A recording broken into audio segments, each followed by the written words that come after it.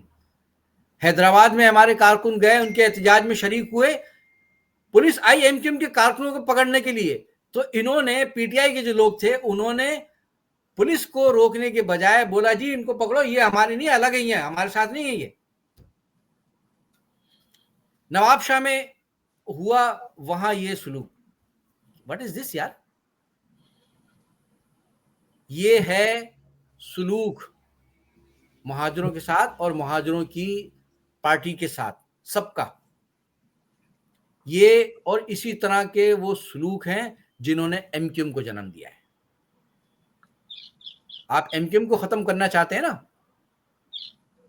یہ جو ناانصافیاں, یہ جو زیادتیاں, یہ جو متعصبانہ سلوک کر رہے ہیں, یہ سب کچھ بند ہو جائے گا تو شاید MQM کی ضرورت نہ پڑے.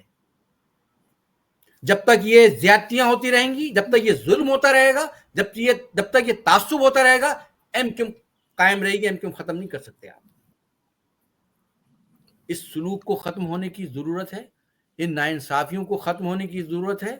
مہاجر بھی اسی پاکستان کا حصہ ہیں, اسی ملک کے شہری ہیں, ان کو بھی یہی تو الطاف بھائی کا شروع سے کہنا ہے, آج بھی یہی کہنا ہے کہ مہاجروں کو بھی ان کے جائز حقوق دیے جائیں, برابر کا حق دیا جائے, مساوی سلوک کیا جائے ان کے ساتھ بھی. ہم کسی کے حق کا حق چھیننے کی بات نہیں کر رہے, کسی کے ساتھ ناانصافی کرنے کی, کسی کے ساتھ تعصب کرنے کی بات نہیں کر رہے, بلکہ ہماری جد و جہد اس تعصب کے خلاف ہے, ان ناانصافیوں کے خلاف ہے.